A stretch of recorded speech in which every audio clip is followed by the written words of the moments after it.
Bueno, y vamos a meternos ya en nuestra próxima entrevista. Se lo decíamos temprano cuando anunciábamos los contenidos de Arriba Gente este martes, que la Fiscalía General de la Nación creó un grupo de expertos para auditar las estadísticas de los delitos. Y para conocer el cometido de este grupo, la creación de esta comisión, es que vamos a recibir esta mañana a Diego Gonet, que es director de Políticas Públicas de Fiscalía. Diego, gracias por acompañarnos. Buenos días. Bueno, primero, ¿cuál es la idea creando este grupo, esta comisión? ¿Cuál es el cometido que tendrá?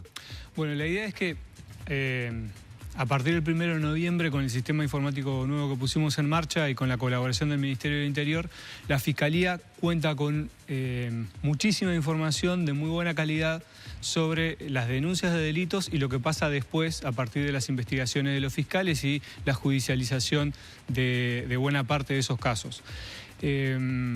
Y en ese sentido nuestra responsabilidad, digamos, es poner esos datos al servicio de las inquietudes de la ciudadanía y también de los académicos que quieran investigar y construir conocimientos sobre la criminalidad específica en Uruguay. En ese sentido, lo que se nos ocurrió fue, que en realidad es algo que se hace en el resto del mundo, no tanto en materia de seguridad pública, pero sí en otros tipos de políticas públicas, es convocar a expertos en el tema de la academia que no tienen un vínculo con la Fiscalía, que son honorarios, para que nos ayuden a decir, bueno, qué es lo más importante a medir y qué es lo más importante a publicar, y una vez que nos ponemos de acuerdo en eso, hacerlo. Me surge preguntarte inmediatamente si esto ya no está contemplado, esas inquietudes no están contempladas en los datos que periódicamente publica el Observatorio de Criminalidad del Ministerio del Interior. Cada 6 meses aproximadamente está actualizando esos datos. ¿No contempla estas inquietudes? En principio entendemos que se puede ampliar. El Ministerio del Interior va a seguir siendo el encargado de construir y publicar los datos de cantidades de denuncias por distintos tipos de delitos. Ellos en los últimos años publican semestralmente un informe que tiene 3 o 4 tipos de delitos. Ahora hay una información mucho más rica que tiene que ver con qué pasa después que un delito es denunciado, cuántos se aclaran, cuántos no, cuántos dan lugar a pena de prisión, cuántos no, características también de quienes cometen esos delitos, que es importante estudiar más a fondo para comprender mejor también el fenómeno de la criminalidad. Pongo un ejemplo, los homicidios es un tema que nos preocupa obviamente a todos en su incremento en los últimos 6 años. Bueno, ¿qué está pasando con los homicidios? Eso es una caja muy grande que adentro tenés desde enfrentamientos entre criminales, que habrá que estudiar con su especificidad, hasta los extremos de la violencia doméstica.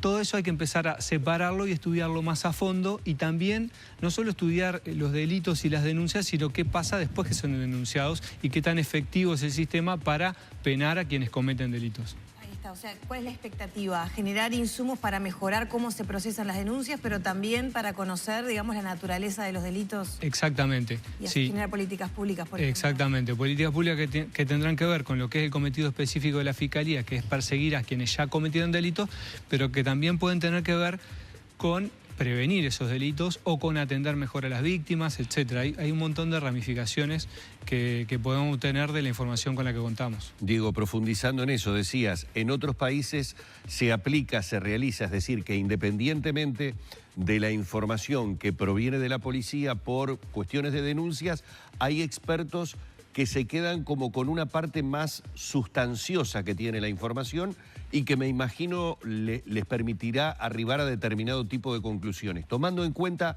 esos otros países en donde se realiza, ¿cuál es la utilidad que pasa a tener? ¿Utilidad para estudiantes? ¿Utilidad para conocer qué tipo de características de los criminales o de la criminalidad? Es muy útil. A ver, nosotros estamos acostumbrados, la respuesta más simple es alguien comete un delito y va a prisión o alguna pena alternativa. Y esa es la forma de hacer que otros desistan de cometer el mismo delito, por un efecto de demostración. Eso tiene su efecto, pero también hay otras cosas que se han ensayado en el mundo. Por ejemplo, se ha estudiado los vínculos sociales entre quienes cometen asesinatos, rapiñas graves, etcétera, y el grupo de jóvenes de su entorno.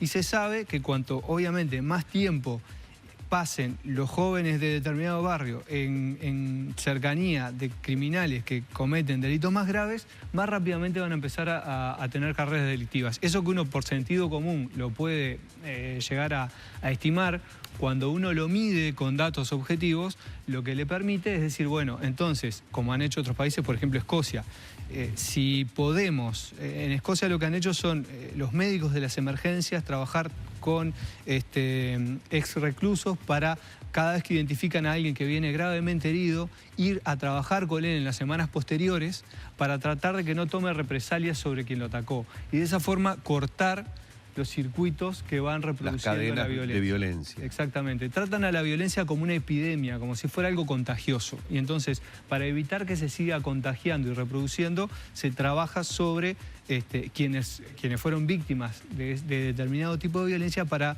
tratar de que no la reproduzcan. Y te hago una doble pregunta. ¿Esto puede generar también como insumo, como información, la generación de determinados perfiles psicológicos? Y pregunto, entre los expertos, ¿hay personas o se supone que tiene que haber personas que, por ejemplo, atiendan a la psicología del delincuente, a la psicología criminal? Sí, eso hay que hacerlo. Está más desarrollado en la parte de quienes son agresores en materia de violencia doméstica, algunos tipos de agresiones sexuales, que ya hay comprobada una relación entre que probablemente fueron víctimas en el pasado de esos tipos de violencia. Eso es una línea a explorar importante. También hay que tener cuidado con algunas deformaciones de estos enfoques que dicen, bueno, ¿cuáles son las características de la gente que comete delitos? Bueno, yo le digo, en Uruguay son todos pobres, la inmensa mayoría son pobres, vienen de determinados barrios de Montevideo, Canelones, y son jóvenes. ¿Eso quiere decir que todos los jóvenes pobres de esos barrios van a delinquir? No. O sea, hay que tener cuidado con la sobresimplificación de los modelos estadísticos, pero son herramientas útiles. Uno se lo pregunta, o esta pregunta apuntaba a que lo que ha escuchado últimamente como un latiguillo reiterado es que los códigos de la delincuencia han cambiado. La gente se pregunta por qué ahora una rapiña frustrada o no puede terminar en un asesinato a sangre fría por la espalda. ¿Cuáles son los elementos? Ya la respuesta de qué es la droga no le alcanza a la ciudadanía para entender a ese joven que prefiere apretar el gatillo a, una vez consumada la rapiña y obtenido el botín, tratar de huir. Son preguntas que uno se hace sobre esos cambios que la delincuencia ha tenido en esos supuestos códigos que se hablan.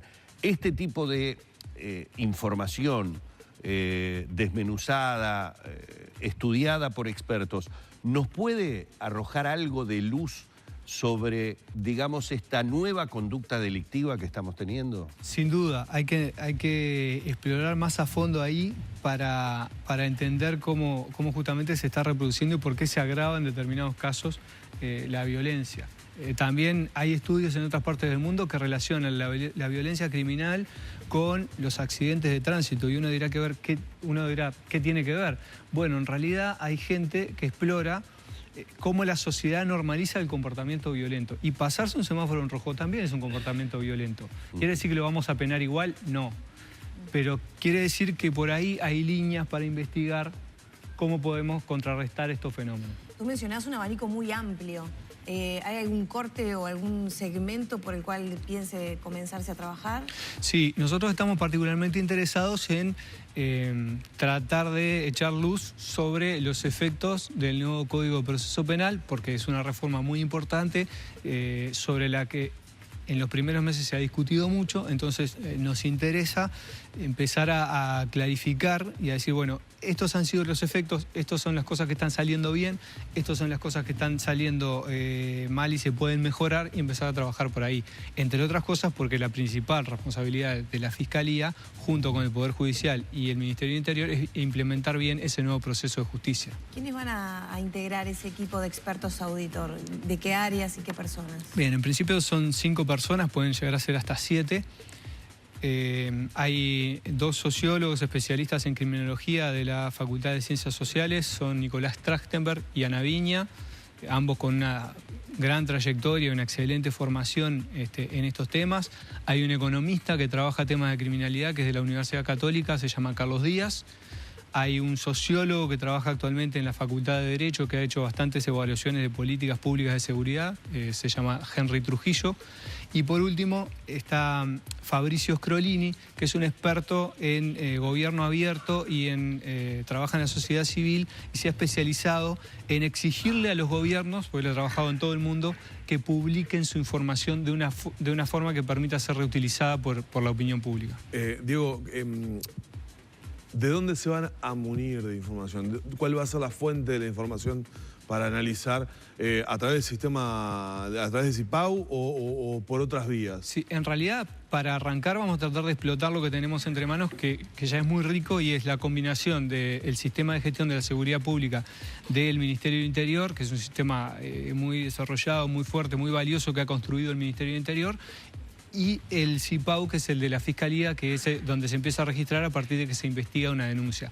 Nosotros, la Fiscalía cuenta con las dos bases de datos porque el Ministerio del Interior... O sea, para que la gente entienda, la denuncia a través del Ministerio del Interior y la investigación a través de Fiscalía. Exacto, sí, es así. Bien, esto tal vez, te preguntaba hacia dónde o cómo, de dónde sacaban la fuente, a cuál era la fuente de información, porque... Te quería hacer otra pregunta. En función de lo que han dicho muchos operadores del sistema de justicia, que a veces ponen en dudas las cifras que el Ministerio del Interior brinda a través del observatorio.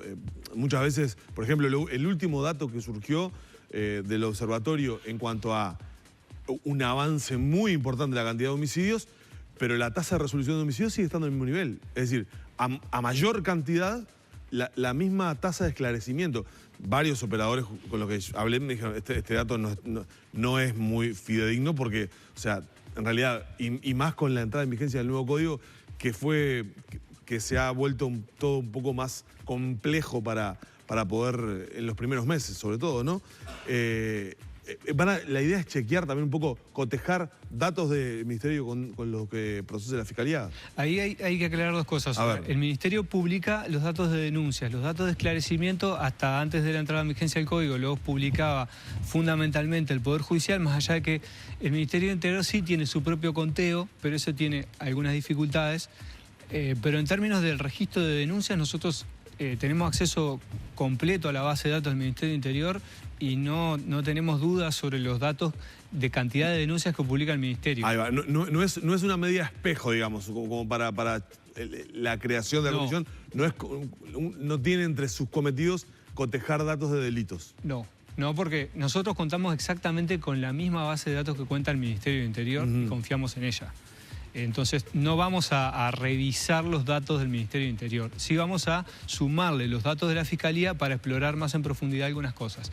Y en cuanto al dato de esclarecimiento, sí, la policía lo llevaba, el Ministerio del Interior lo llevaba ad hoc, anotando las órdenes judiciales que les daban por teléfono. Eso era bueno mientras no existía algo mejor. Ahora existe algo mejor, que es el CIPAU, y vamos a empezar a apoyarnos en esa herramienta que es más precisa a la hora de medir qué delitos se resuelven judicialmente y cuáles no. ¿Cuándo van a comenzar con el trabajo? El trabajo ya comenzó, estamos en una etapa de ponernos de acuerdo en qué es lo más urgente de empezar a medir, y también estamos en una etapa donde estos expertos están revisando lo que nosotros hemos hecho hasta ahora. Nosotros desde abril mensualmente publicamos datos de formalizaciones, que es el esclarecimiento, como se le llama, lo que antes eran los procesamientos. Entonces queremos que esta gente revise lo que hemos hecho para ver si hay algo que ajustar y además empezar a medir otras cosas. Pero ya estamos trabajando y la idea sería, antes de fin de año, presentar resultados por escrito y también con la participación de ellos para que sean ellos los que digan cuáles fueron los principales hallazgos. Hablando en términos del viejo código, porque lo acabas de mencionar, la cantidad de procesamientos se ha ido normalizando, emparejando a lo que eran las cifras anteriores. Sí. Te lo pregunto para contrarrestar aquello del efecto noviembre que dijo Bonomi en su momento. Sí, eso, hay dos cosas. La cantidad de procesamientos, que ahora son formalizaciones, está desde enero en el 60%, febrero 70%, y desde marzo en adelante ronda entre el 85% y el 90% de lo que era el mes de octubre del año pasado, más o menos, grosso modo. Entonces nosotros entendemos que sí se está normalizando y lo que queremos es llegar al 100% y superar. pero en los primeros meses entendemos que es un buen desempeño. Después está qué pasa con las personas que son formalizadas, si van a la cárcel o no, que era otra de las discusiones que estaba en duda. Sí. Ahí tenemos un poco menos de información. Nosotros vamos a mejorar nuestro sistema para que los resultados de formalización se registren por persona y no por caso. Nosotros ahora registramos por caso y no por persona. Entonces, dentro de un par de meses vamos a saber exactamente cuántas personas van a prisión y por cuánto tiempo. ¿No? Hoy no lo tendríamos que leer caso a caso y como son en el entorno de las 900 formalizaciones por mes no lo podemos hacer. Vamos a mejorar nuestro sistema para poder hacerlo. Y ahí sí, zanjar del todo esta cuestión de si el nuevo código está enviando a prisión o no más gente que el anterior. Vamos a agradecerle a Diego Gonet una vez más, director de Políticas Públicas de Fiscalía, su presencia en la mañana de Arriba Gente. Muy amable, Diego, ¿eh? Cerramos por aquí la entrevista.